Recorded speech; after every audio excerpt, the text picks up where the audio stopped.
Mo kí wa nílé lóko lọ́nà àjò níbikíbi tí a bá wà gbogbo ẹ̀yin ènìyàn wa ẹ káàsán o a kú dédé àsìkò yìí ṣẹ́rí lálàrin fàkókò ṣòfò lórí àwọn ọ̀rọ̀ tí mo ti sọ sẹ́yìn òun náà ni mo ti mú wá lórí ọ̀rọ̀ olóyè Ìgbòho. Kí ni olóyè ṣe tí olóyè fi di èrò odi tó wà lẹ́yìn odi 4 years now tí kò sí nǹkankan tí a rí ṣe sí, kò sí nǹkankan tí àwọn àgbààgbà ilẹ̀ Yorùbá rí ṣe sí. Èmi ò mọ̀ bí ọ̀rọ̀ yìí bó ṣe rí lára yín, bó ṣe rí lára ẹ̀yin ènìyàn ẹ̀yin ọ̀jọ̀gbọ́n, mi ò mọ̀ bó ṣe rí lára tèmi ò lè mi fi ń ké gbàjarè lójoojúmọ́. Òun ni mo ṣe ń ké gbàjarè lójoojúmọ́. Màá máa play àwọn voice note kan tí ọ̀gá mi White Lion tí wọ́n ṣe lórí àwọn ọ̀rọ̀ yìí náà, torí àwọn ọ̀rọ̀ yẹn bó ṣe rí ní ara mi bẹ́ẹ̀ náà ló dà bó ṣe rí lára àwọn náà òun náà ṣe fohùn síta. A máa mú voice note yẹn ní díẹ̀díẹ̀ ká máa tẹ̀síwájú lọ nítorí wípé olóyè wọ́n gbé ẹsẹ̀ lé àkáǹtì olóyè ó gbé wọn lọ ilé ẹjọ́ olóyè wọ́n ní kán sanwó wọn ò sanwó. Olóyè wà lẹ́yìn odi, Tinubu kọ́ ló arrest olóyè, Buhari ló ní kán lọ pa olóyè mọ́lé tí Ọlọ́run ò gbà fún. Tinubu ti débẹ̀, kí ni ìgbésẹ̀ tí Tinubu ń gbé? Ṣé nítorí 2027 òun náà torí ń ṣe lè? Ẹ jẹ́ ká gbọ́ díẹ̀ nínú.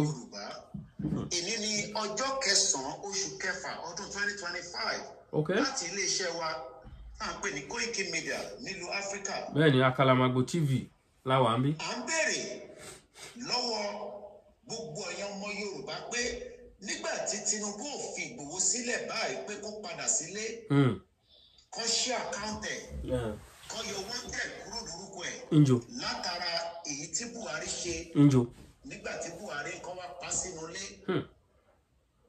Ọ̀pọ̀lọpọ̀ àwọn èèyàn tó ní wọ́n kọ́ wá pa bẹ́ẹ̀ wọ́n survive o. Reference. Uncle Bola Ige bẹ́ẹ̀ni did not survive it. bẹ́ẹ̀ni Dele Giwa ò survive it. Ìyá Fẹlá Aníkúlápó kò survive it. Fẹlá ò survive it. Njo. Pẹ̀lú mi journalist yẹn ò survive it. Arótilé ńkọ́? Tolúlọpọ̀ Arótilé ò survive it. Kò survive it. Deborah. Oyèlékè ò survive it. Deborah gan ò survive it. Only one bullet, straight bullet. Bẹ́ẹ̀ni àti bẹ́ẹ̀ bẹ́ẹ̀ àti bẹ́ẹ̀ bẹ́ẹ̀ lọ. Ìbàdàn tó lọ ṣe WAEC kò survive it. Yes. Ọmọ Yorùbá. Mélòó la fẹ́ kà? Mélòó la fẹ́ kà láwọn tí wọ́n survive ẹ̀? Olóyè survive ẹ̀. Olóyè nìkan. Ẹ jẹ́ ká tẹ̀síwájú. Ìgbòho survive ẹ̀. Ó survive ẹ̀. Ní July 1st, 2021. Mo ní ìdí tí Ìgbòho ṣe di ẹni tó ń gbé níta, ẹ jẹ́ ká tún gbọ́ fídíò yẹn ká tó wá ṣàlàyé lé lórí lẹ́ẹ̀kan sí. Ìdí tí wọ́n.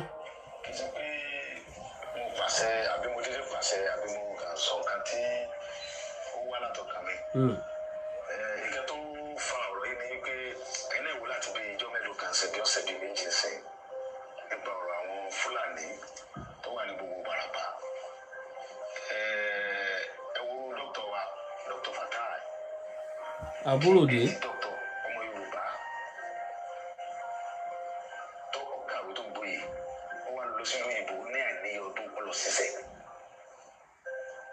Ó wá dé òkú dé ó wá lọ lu bàbá ẹ̀ ní gàgà. Ó dá oko àgbàdo, ẹ̀gẹ́, èso oríṣiríṣi nǹkan soya beans.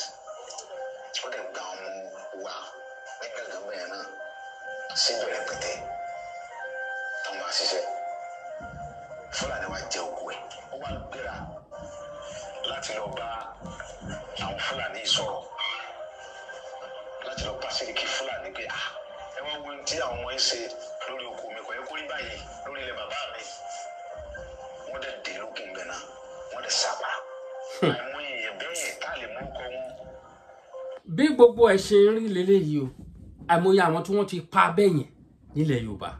Ẹ wo fọ́nrán tí mo mú wá lánàá, àwọn bàbá tó ń ṣiṣẹ́ lórí ilẹ̀ Ìjàyè farm settlement ní ìlú Ìbàdàn.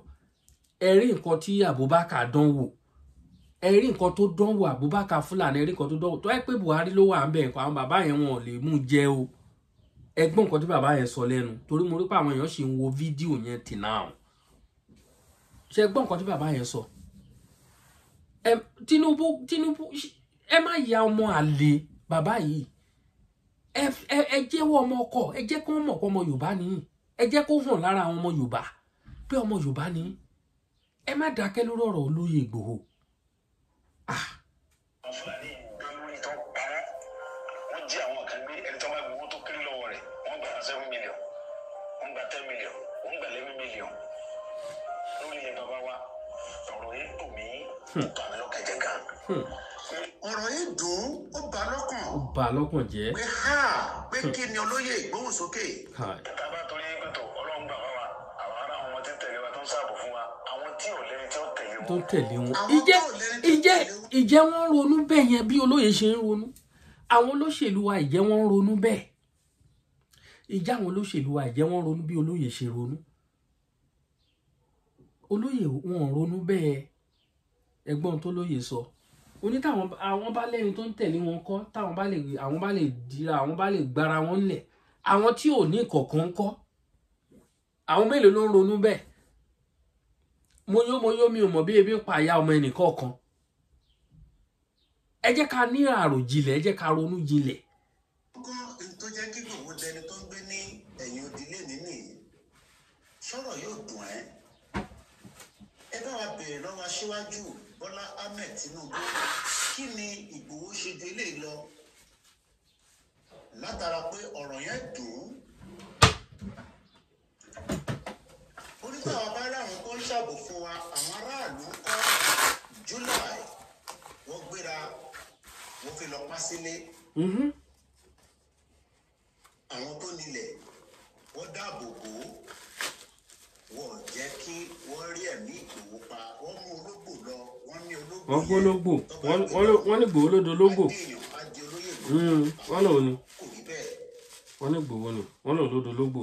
láti July 1st 2021 2022 2023 2024 2025 àwa yìí tó bá di oṣù tó ń bọ̀ yìí ó máa pé ọdún mẹ́rin tó lóye ti wà on exile. bẹ́ẹ̀ni. ẹni tí wọ́n ń pè síbì kan tó máa lọ bá lọ yẹ wọn sí. bẹ́ẹ̀ni. ẹni tí àwọn èèyàn máa gbé problem wá bá nílé tó ń bá wọn yanjú. ká sọ̀fù ẹ̀ láìsí wàhálà. ọdún mẹ́rin Ìgbòho wá dẹni tó wà níta.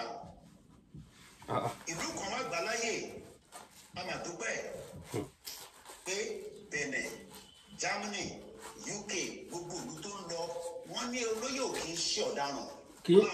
olóyè ò kì í ṣe ọ̀daràn. máa tẹ̀lẹ̀ sí bíbáyìí.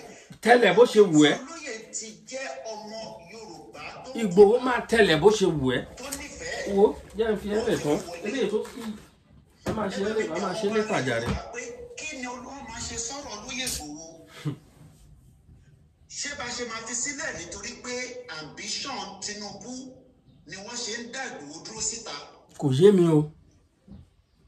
ṣé kí wọ́n pé kí ambition Bọ́lá Ahmed Tinubu tó tún fẹ́ lọ ní 2027 ní gbogbo balẹ̀ Yorùbá ni wọ́n ṣe dákẹ́ tí wọ́n sọ̀rọ̀ lóyè Ìgbòho àmọ́ à ń rí ẹ̀rí pé àwọn repentant Boko Haram tí Tinubu ní kọ́ release wọ́n ti ń gbé láàrin wa. ọ̀rọ̀ yìí ò ṣọ̀rọ̀ tèmi mò ń béèrè kò ń ṣe torí pé mo jágbẹnusọ ẹ̀ kò rán níṣẹ́ ilé àmọ́ ìbéèrè as a journalist ni pé ṣé àwọn ọgbà ilẹ̀ Yorùbá kàn fi dákẹ́ pé torí Tinubu lọ́ọ́ ṣe lọ bá pé kí ló fẹ́ ṣe sọ̀rọ̀ lóye Sunday ọmọ Adéyẹmọ tí gbogbo èèyàn mọ̀ sí Ìgbòho ṣá. adúpẹ́ fáwọn tó ń tẹ kọ́tìn lọ́tún lọ́sì but Ìgbòho ò lè compromise nítorí pé òun fẹ́ padà wá sílé kó wá sọ̀kan kó náà ṣe Yorùbá nation mọ́ ó náà ṣì dúró lórí olóyè ní láéláé o no surrender ni o go ṣé back. látara ẹ̀ ní Tinubu ṣe ní kọ́ máa fún láyè kó padà sílé gbogbo àkáǹtì Ìgbòho ń kọ́ ó dẹ bá wa ṣí àkáǹtì yẹn kó rówó ná kó fi tọ́jú ọmọ kó fi tọ́jú aya gbogbo iléeṣẹ́ pátápátá. in fact èmi ò mọ̀ bó ṣe rí lára àwọn ẹlòmíì o mi ò mọ̀ bó ṣe rí lára ẹlòmíì bó ṣe rí lára tèmi o ni mo ṣe ń sọ ní gbogbo ìgbà torí èmi ò mọ̀ bẹ́ẹ̀yàn á ṣe wà tẹ́yàn ti ń live peacefully ó live like a king. Ó ní mo ṣe ń sọ pé olóyè Ìgbòho ju ọba bòmíì lọ. Ẹ wo ọgbà ilé olóyè náà tí mọ́tò pọ̀, àwọn boys á pọ̀ ń bẹ̀, wọ́n máa jẹ, wọ́n máa ṣeré, wọ́n á dọ̀wọ́ ẹ̀kẹ́ ẹ̀, wọ́n á play table tennis, gbogbo ẹ̀ láàrin náà. Ó wá dẹni tó wá lọ ń jòkó sínú apartment kan akọ̀tì bọ́ọ̀lẹ̀ àti rìn. Irú nonsense wo nìyẹn? Kí ló ṣe lẹ́ni tó ṣe anything? Ẹ jẹ́ ká ké síta, ẹ jẹ́ kí gbogbo mídíà, mo ti sọ ní gbogbo ìgbà, àwọn mídíà bí ẹ bá wa ṣe ètò kó dọ̀dọ̀ wọn. Ẹ̀yin tẹ́ mọ̀ bẹ́ ṣe ń gé ẹ send ẹ̀ sọ àwọn mídíà wa tó kù tẹ́ jẹ́ olólùfẹ́ wọn. Ẹ send ẹ̀ sí wọn. Ẹ jẹ́ ká jọ pa ẹnu pọ̀. Ṣẹ́rí, ẹ mọ̀ pé èmi ti ń sọ ẹ mọ̀, mo ti ń sọ all the time. Mo rí pé Koiki Media ó fẹnu sọ̀rọ̀ ẹ̀ ń sì lèmi náà ti fi sọ pé kí play kíní yẹn. Torí nǹkan tèmi fẹ́ máa gbọ́ nìyẹn. Bẹ́ẹ̀ ni, ọ̀rọ̀ tèmi fẹ́ máa gbọ́ ni ó lèmi fi gbé. Ẹ̀yin náà ẹ wá gbé ẹ kọ́ tí ẹ send ẹ̀ sí wọn pé nǹkan báyìí la Kàlàmàgbò TV sọ, ẹ̀yin náà ẹ jù sí wọn kàn gbọ́ sí tí wọn gbogbo mídíà ẹ jẹ́ ká pariwo kíní síta. Kí làwọn bàbá wa ń ṣe? Kí ni what are they doing on this matter? Kí ni wọ́n ń ṣe lórí ọ̀rọ̀ tó wà nílẹ̀ yìí? Ṣé bí olóyè àṣewá wà mẹ́ẹ̀ nìyẹn ni? Torí kí ni? For how long? Kí ló kan Tinubu pẹ̀lú nǹkan tó ṣẹlẹ̀ sí? Kí ló kan Tinubu ń bẹ̀? Tí bá yẹ pé wọ́n lọ́wọ́ ń bẹ̀, tí wọ́n bá lọ́wọ́ ń bẹ̀. Ṣé bí Buhari ni ìjọba Buhari ní gbogbo kíní ti ṣẹlẹ̀ ní Buhari kọ́ lọ pa mọ́lítọ́ lọ́hùn dẹ̀ fún Buhari ṣe. Tinubu dẹ̀ ti débẹ̀ ń so dẹ̀ jọmọ Yorùbá. Ìgbésẹ̀ wo lẹ wá gbé láti free olóyè? Ẹ freeze account ẹ̀. Kí ló ṣe? Kò máa ní àmójútó mọ́. Kí ló fa gbogbo ìdí òun náà la ṣe ń gbọ́ lẹ́nu olóyè pé in tóun ṣe leléyìí? Mo wá ń béèrè pé ṣé tí Ìgbòho ń jà fún níjọ́ náà lọ́hùn ṣé kò sí nílẹ̀ Yorùbá mọ́? Ṣé gbogbo ẹ̀ security ti dá mọ́rán? Níbo? Ti wà òkè? Security níbo? Ṣé gbogbo àlá ń lọ sóko? Ṣé gbogbo àlá lè rìn nígbà tó bá wù wá? Ṣé ìjọba Tinubu ti wá ń ṣe ààbò fún gbogbo ilẹ̀ Yorùbá? Ẹ bá mi dáhùn, ẹ bá ti bá ọjọ́ yìí pàdé láti iléeṣẹ́ wa Koiki Media. Eléyìí ò sọ pé à ń bá Tinubu jà, à ń béèrè pé nígbà tí Tinubu ò bá ti ṣe nísìnyí, ṣé nígbà tí a bá fi Tinubu sílẹ̀ kó parí ìjọba ẹ̀, ṣé ẹni tó ń bọ̀ ló máa wá parí ẹ̀? Tí òun ló máa wá parí. Láti yọ Ìgbòho kúrò. Thank you, Jerry, for the question. Kí ló dé tí wọ́n tẹ̀lé sí wà lórí orúkọ lóyè Ìgbòho gan? Àbí? Kí ló dé tí wọ́n sì fi wanted sí orúkọ lóyè? Ṣé látara tó lóyè sọ níbí báyìí ni? Ìdí ni tó mú mi lọ sílẹ̀ yìí, láti mú mi délé. Mo tún mọ gbé fún ẹni láti lọ bá. Ìṣògùn ti ṣẹlẹ̀ yìí lórí ilẹ̀ wa sọ́dá. Ẹ ti ń gbé pẹ̀lú wa, àlefàyè gbà yín. Àbá ìjà, àṣekẹjọ ìjàmbá fún yín. Ọ̀rọ̀ ni mò ń bá Sẹ́ríkì sọ̀rọ̀ làwọn ọmọdé yóò fọ́ sí mi. Kí ni Ìgbòho bá lọ? Ó bá píìsì lọ, àmọ́ wọ́n yọ̀bọ̀n sí. Ṣó ń parọ́ ni ẹja gbọ́? Mo gba ìbọn yẹn lọ́wọ́ ìka. Ìka yọ àké àgbà, ìkejì tó ń yọ ìbọn mi. Ìyẹn ti yìn, ẹni bá wọnú fídíò yẹn. Fídíò yẹn là ń wò lọ́wọ́lọ́wọ́ ẹ̀ wọ́n yìn. Níbo ló yìnbọn yẹn sí? Ṣé lókè lọ́yìn sí ni àbí lẹ́gbẹ̀ẹ́? Fídíò ó yìnbọn yẹn sí ni. Wọ́n yìnbọn sí olóyè Ìgbòho. Tó bá dira dáadáa, kí lẹ rò kó máa ti ṣẹlẹ̀? Ẹ̀ tó bá dira ikú pa á nìyẹn. Ó dáa ká bá tẹ̀sọ́ pé kò lẹ́tọ̀ọ́ láti lọ lé Sẹ́ríkì kúrò. Ṣé ìjọba ṣe ẹ̀tọ́? Ṣó ṣe ààbò lé wa lórí? Ìbéèrè ni o. Ẹ bá wa send ọjọ́ yìí sí President Bọ́lá Tinubu àti Ṣèyí Tinubu àti gbogbo kábínẹ̀tì Tinubu àti gbogbo gómìnà. Ó mà ṣe o. Eré bẹ́ẹ̀ nílẹ̀ ó dọ̀ọ́lẹ̀. Ṣé gómìnà tí Ìgbòho wà níta lọ́wọ́lọ́wọ́ nísìnyí inú yín dùn? Ìbéèrè ńlá nìyẹn. Gbogbo ẹ̀yàn olóṣèlú inú yín dùn pé olóyè wà lẹ́yìn odi. Tí ó yọ yín lẹ́nu tẹ́lẹ̀ rí ni. Ó ga. Kí ni Ìgbòho ṣe gan tí ẹ ti gbogbo iléeṣẹ́ ẹ̀ pa? Ẹ ti àkáǹtì ẹ̀ pa títí di bá ṣe ń sọ̀rọ̀ yìí. Wọ́n ní kó sanwó fún gbàmábínú. Wọ́n san. Wọ́n ti sanwó yẹn bá ṣe ń bá yín sọ̀rọ̀. 20 million wọ́n kọ̀ wọ́n san. Wọ́n gbé wọ́n tẹ̀lé lórí àmọ́ gbogbo ìlú tó ń lọ láti UK, Germany àti gbogbo ibi tó ń rìn sí títí dé Dublin, Belfast. Wọ́n ní Ìgbòho kì í ṣọ̀daràn. Èmi tẹ̀lé láti London, àjọdé Belfast, àgbà airport kọjá, wọ́n chẹ́kì dọ́kúmẹ́ntẹ̀, wọ́n ní kò kì í ṣọ̀daràn. Kí wá ló dé tó jẹ́ pé orílẹ̀-èdè bàbá rẹ̀ ni ẹ wá ń pè ní ọ̀daràn? Kí ló ṣe? Ẹ bá wa béèrè lọ́wọ́ Tinubu. Koiki Media bringing the world closer. Ọ̀rọ̀ yìí àpérò ńlá ni. ó tó àpérò fọmọ eriwo ẹ̀yin èèyàn wa ọ̀rọ̀ lẹ gbọ́ yẹn ọ̀rọ̀ ni ẹ gbọ́ yẹn ṣé bí gbogbo a ṣe dákẹ́ rọ́rọ́ lélẹ̀ ṣé bí a ṣe dákẹ́ ní ilé bá a ṣe dákẹ́ ni mo ti ń pa ẹ jẹ́ ká pariwo síta ẹ jẹ́ ká ké ẹ jẹ́ ká continue láti máa ké ẹ má jẹ́ ká dákẹ́ freedom for Olóyè Ìgbòho justice for Olóyè Ìgbòho eléyìí ti pọ̀ jù ìyànjẹ ìrẹ́jẹ ti pọ̀ jù we cannot take it any longer ìrẹ́jẹ ti pọ̀ jù what is the meaning of this ìrẹ́jẹ ti pọ̀ jù náà ẹ bá wa share mo kí gbogbo wa èmi ọmọ yín ọ̀rẹ́ yín náà ni Akalamago TV ẹyẹ méjì òkè jàṣà ẹ bá wa share ètò yìí ẹ bá wa share mo bẹ̀ yín mo dúpẹ́ lọ́wọ́ gbogbo ẹ̀yin tí ẹ ń subscribe ẹ ọwọ́ yín ò ní rọ ọwọ́ yín ò ní rọ ẹ ní fọwọ́ gbọ́mọ sí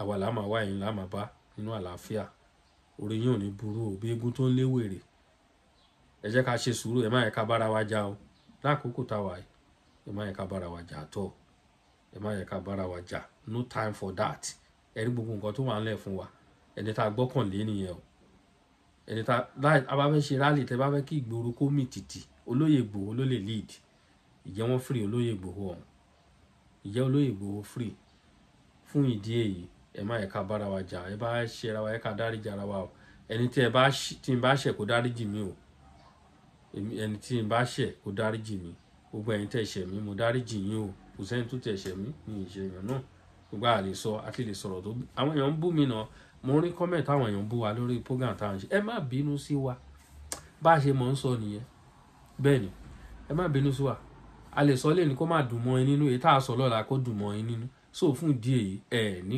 reason kankan láti bínú sí wa torí a máa sọ ọ̀rọ̀ náà ni ọ̀rọ̀ sọ̀rọ̀sọ̀rọ̀ ni wá ìwà àwọn kì í sọ̀rọ̀ sọ bótò bẹ́ẹ̀ ni wọ́n jó wa lẹ́nu bẹ́ẹ̀ ni wọ́n jó wa lẹ́nu mo kí gbogbo wa a kú iṣẹ́ takuntakun gbogbo wa la jọ ń ṣe o gbogbo àwa aláǹfààní láti gbóhùn sáfẹ́fẹ́ ni ṣùgbọ́n eléyìí tó wà ńlẹ̀ ẹ free Olóyè Ìgbòho Olóyè Ìgbòho is not a criminal he's a freedom fighter Ìgbòho is not a criminal ẹ jẹ́ ká máa hashtag ẹ máa hashtag lórí comment Ìgbòho is a freedom fighter Ìgbòho is not a criminal ẹ bá wa hashtag ẹ ṣeun gan àní ìdíjú báyìí lọ ẹ pàdé wa lórí live ní alẹ́ update lórí ọ̀rọ̀ Wishare àti ra Wishare wa ọpẹ́ ni fún Ọlọ́run ẹni tọ́wọ́ náà ọwọ́ yóò ní kọ̀sàlà àpò orí yóò ní burú o ẹ ṣeun gan àní ìdíjú báyìí lọ.